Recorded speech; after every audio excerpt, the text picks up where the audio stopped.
வணக்கம். ஆகாஷ்வாணி புதுச்சேரி மாநில செய்திகள் வாசிப்பவர் மலர்விழி.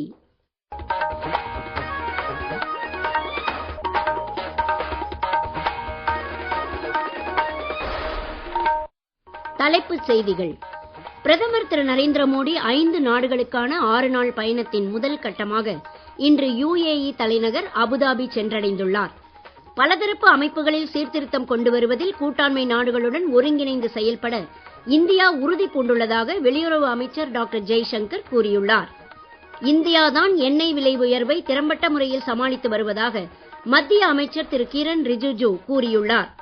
புதுச்சேரியில் உப்பளம் தொகுதி அஇஅதிமுக சட்டமன்ற உறுப்பினர் திரு அன்பழகன் தற்காலிக சபாநாயகராக நியமிக்கப்பட்டுள்ளார். இனி விரிவான செய்திகள். பிரதமர் திரு நரேந்திர மோடி 5 நாடுகளுக்கான 6 நாள் பயணத்தின் முதல் கட்டமாக இன்று UAE தலைநகர் அபுதாபி சென்றடைந்துள்ளார். UAE அதிபர் ஷேக் முகமது பின் ஜாயத் அல் நஹ்யானை அவர் சந்தித்து எரிசக்தி ஒத்துழைப்பு உட்பட இருதரப்பு உறவுகள் குறித்தும் பரஸ்பர அக்கறையுள்ள பிராந்திய மற்றும் சர்வதேச பிரச்சனைகள் குறித்தும் விவாதிக்கிறார்.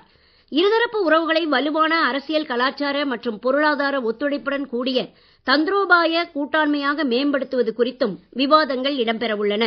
இந்தியாவிற்கும் ஐக்கிய அரபு அமீரகத்திற்கும் இடையிலான உறவுகளில் எரிசக்தி ஒத்துழைப்பு முக்கிய தூணாக திகழ்வதும் கடந்த ஆண்டு இந்தியாவின் மொத்த கச்சா எண்ணெய் தேவையில் 11% அந்நாட்டிலிருந்து பெறப்பட்டதும் குறிப்பிடத்தக்கது. பிரதமரின் 5 நாடுகள் பயணம் குறித்து கூடுதல் தகவல்கள். பிரதமர் திரு நரேந்திர மோடி தமது பயணத்தின் 2ஆம் கட்டமாக அபுதாபியில் இருந்து இன்றே நெதர்லாந்து செல்கிறார். நெதர்லாந்து மன்னர் திரு வில்லம் அலெக்சாண்டர், ராணி மேக்சிமா, பிரதமர் ராப் ஜெட்டன் ஆகியோரை அவர் சந்திக்கிறார். பாதுகாப்பு, பசுமை ஹைட்ரஜன், செமிகண்டக்டர் உட்பட பல்வேறு துறைகளின் ஒத்துழைப்பை வலுப்படுத்திக் கொள்வதற்கான வாய்ப்பாக பிரதமரின் நெதர்லாந்து பயணம் அமைகிறது.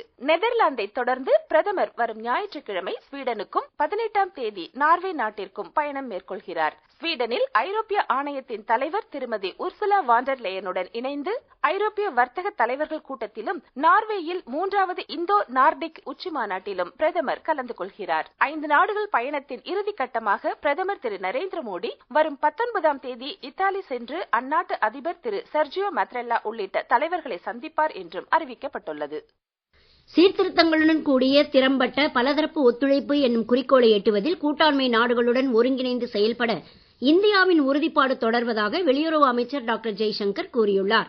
புதுடெல்லியில் நடைபெறும் பிரிக்ஸ் வெளியுறவு அமைச்சர்கள் கூட்டத்தின் 2ஆம் நாளான இன்று திறந்தநிலை அமர்வு ஒன்றில் உரையாற்றிய அவர், பலதரப்பு அமைப்புகளில் உலகின் நடப்பு யதார்த்தங்களுக்கு ஏற்ப சீர்திருத்தம் கொண்டுவரப்படுவதை இந்தியா தொடர்ந்து வலியுறுத்தி வருவதாகவும், குறிப்பாக சர்வதேச நிதி கட்டமைப்பில் சீர்திருத்தங்களுக்கு அவசர தேவை இருப்பதாகவும் கூறினார். தனிப்பட்ட நாடுகளின் இறையாண்மை, நில ஒருமைப்பாடு மற்றும் பிரத்யேக தேவைகளை மதிக்கும் அதே வேளை ஒவ்வொரு நாடும் சர்வதேச சட்டங்களுக்கு இணங்குவதை உறுதிப்படுத்தும் வகையில் சீர்திருத்தங்கள் அமைய வேண்டும் என்று டாக்டர் ஜெய்சங்கர் மேலும் கூறினார். பிரிக்ஸ் வெளியுறவு அமைச்சர்கள் கூட்டத்தின் நிகழ்வுகளுக்கு இடையே ஈரான், கியூபா, உகாண்டா உள்ளிட்ட நாடுகளின் வெளியுறவு அமைச்சர்களையும் அவர் சந்தித்து பேசினார். எதிரிகளை அவர்கள் அறியா வண்ணம் சென்று தாக்கவல்ல ஸ்டீல்த் ரக போர் விமானங்களை இந்தியாவிலேயே தயாரிக்கும் திட்டத்திற்கு தேவையான ஒருங்கிணைப்பு, மேம்பாடு மற்றும் பரிசோதனை வசதிகளை உள்ளடக்கிய அதிநவீன AMCA மையத்தை இன்று ஆந்திர மாநிலம் புட்டபர்த்தியில் பாதுகாப்பு அமைச்சர் திரு ராஜ்நாத் சிங் தொடக்கி வைத்தார். நாட்டின் பாதுகாப்பை உறுதிப்படுத்த இனியும் மற்றவர்களை நம்பியிருக்க முடியாது என்றும், தேசிய பாதுகாப்பிற்கு அடிப்படை சுயசார்புதான் என்றும் விழாவில் பேசுகையில் அவர் கூறினார். பிரதமர் திரு நரேந்திர மோடி தலைமையின் கீழ் இந்தியாவின் பாதுகாப்பு உற்பத்தி தற்போது 1.42 லட்சம் கோடி ரூபாயாகவும், இத்துறையின் ஏற்றுமதி 40,000 கோடி ரூபாயாகவும் அதிகரித்திருப்பதாக திரு ராஜ்நாத் சிங் தெரிவித்தார். ஆந்திர முதலமைச்சர் திரு சந்திரபாபு நாயுடு உள்ளிட்டோர் நிகழ்ச்சியில் கலந்து கொண்டனர். நீட் UG மறுதேர்வு ஜூன் 21ஆம் தேதி நடைபெறும் என தேசிய தேர்வு முகமை இன்று அறிவித்துள்ளது. மாணவர்கள் மற்றும் பெற்றோர்கள் தேசிய தேர்வு முகமையின் இணையதளத்தில் வெளியாகும் தகவல்களை மட்டுமே நம்ப வேண்டும் என்றும் கேட்டுக் கொள்ளப்பட்டுள்ளது. இம்மாதம் 3ஆம் தேதி நடைபெற்ற நீட் UG நுழைவுத் தேர்வு கேள்வித்தாள் முன்கூட்டியே வெளியான குற்றச்சாட்டின் பேரில் பின்னர் ரத்து செய்யப்பட்டது. மாணவர்களின் நலனுக்கே அரசு உயர் முன்னுரிமை அளிப்பதாக மத்திய கல்வி அமைச்சர் திரு தர்மேந்திர பிரதான் இன்று புதுடெல்லியில் செய்தியாளர்களிடம் பேசுகையில் கூறினார். நீட் UG மறுதேர்வு எழுதும் மாணவர்கள் அடுத்த மாதம் 14ஆம் தேதிக்குள் தேர்வு கூட அனுமதிச் சீட்டு பெறுவார்கள் என்றும் அவர் தெரிவித்தார். அடுத்த ஆண்டு முதல் நீட் UG தேர்வு OMR விடைத்தாளுக்கு பதிலாக கணினி வழி தேர்வாக நடத்தப்படும் என்றும் அவர் தெரிவித்தார். நீங்கள் கேட்டுக்கொண்டிருப்பது மாநில செய்திகள். ஆகாஷ்வாணி செய்திகளை நேயர்கள் உடனுக்குடன் தெரிந்து கொள்ள எமது புதுச்சேரி மண்டல செய்திப் பிரிவின் சமூக ஊடகங்களான @AIR_News_புதுவை என்ற எக்ஸ் பக்கத்தையும், all India radio news Puducherry என்ற Facebook பக்கத்தையும், @RNU புதுச்சேரி என்ற யூடியூப் சேனலையும் அணுகலாம். செய்திகள் தொடர்கின்றன. மேற்காசிய பிணக்குகளை தொடர்ந்து ஏற்பட்ட எண்ணெய் விலை உயர்வை சமாளிக்க உலகமே போராடும் நிலையில் இந்தியாவில் அந்நிலை இல்லை என்று நாடாளுமன்ற விவகாரங்கள் துறை அமைச்சர் திரு கிரண் ரிஜிஜு கூறியுள்ளார். இன்று சமூக ஊடகத்தில் வெளியிட்டுள்ள பதிவில் அவர் இவ்வாறு கூறியுள்ளார்.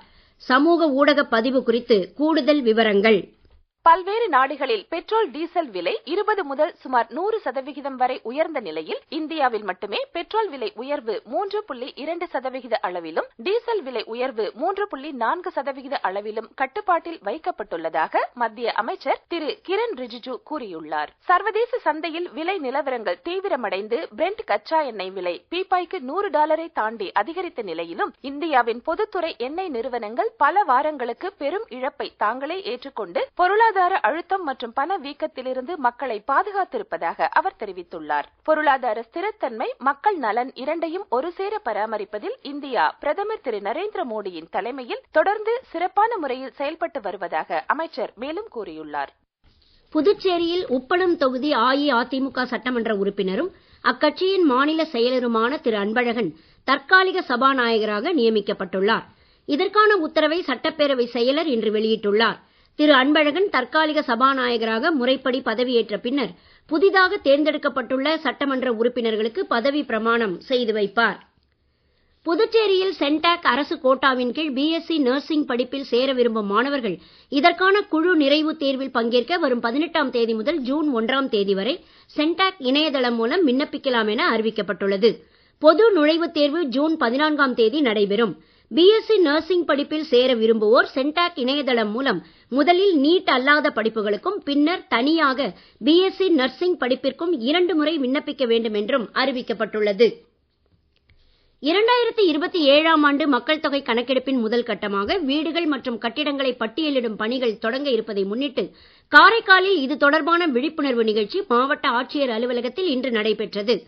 காரைக்கால் மாவட்ட ஆட்சியரும் முதன்மை மக்கள் தொகை கணக்கெடுப்பு அதிகாரியுமான திருமதி இஷிதா ராட்டி தலைமையில் நடைபெற்ற இந்நிகழ்ச்சியில் சுய கணக்கெடுப்பு விவரங்களை பொதுமக்கள் இணையதளம் மூலம் பதிவு செய்யும் நடைமுறைகள் குறித்தும் இது குறித்த சந்தேகங்களுக்கு விளக்கம் அளிப்பது குறித்தும் அதிகாரிகளுக்கு எடுத்துக் கூறப்பட்டது.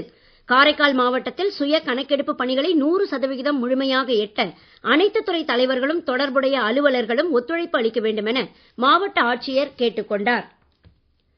காரைக்காலில் பொதுமக்களின் குறைகளை கேட்டறிய காவல்துறை சார்பில் ஏற்பாடு செய்யப்பட்டுள்ள மக்கள் மன்றம் நிகழ்ச்சி நாளை நடைபெற உள்ளது. காரைக்கால் மாவட்ட முதுநிலை காவல் கண்காணிப்பாளர் உட்பட உயர்நிலை காவல்துறை அதிகாரிகள் இதில் கலந்து கொண்டு பொதுமக்களின் குறைகளை நேரடியாக கேட்டறிய உள்ளனர். காரைக்கால் பகுதி மக்கள் இந்த வாய்ப்பை நன்கு பயன்படுத்திக் கொண்டு தங்கள் பகுதி சார்ந்த சட்டம் ஒழுங்கு மற்றும் இதர கோரிக்கைகளை அதிகாரிகளிடம் சமர்ப்பிக்கலாம் என்றும் காவல்துறை கேட்டுக் கொண்டுள்ளது. தென்மேற்கு பருவமழை அடுத்த 24 மணி நேரத்தில் தெற்கு வங்கக்கடலின் சில பகுதிகள், அந்தமான் கடல் மற்றும் அந்தமான் நிக்கோபார் தீவு பகுதிகளில் தொடங்கக்கூடும் என சென்னை வானிலை ஆய்வு மையம் தெரிவித்துள்ளது. வரும் 26ஆம் தேதி பருவமழை கேரளத்தை எட்டக்கூடும் என்றும் இக்கணிப்பில் முன்பின் 4 நாள் தவறு நேரலாம் என்றும் இந்திய வானிலை ஆய்வுத்துறை கூறியுள்ளது.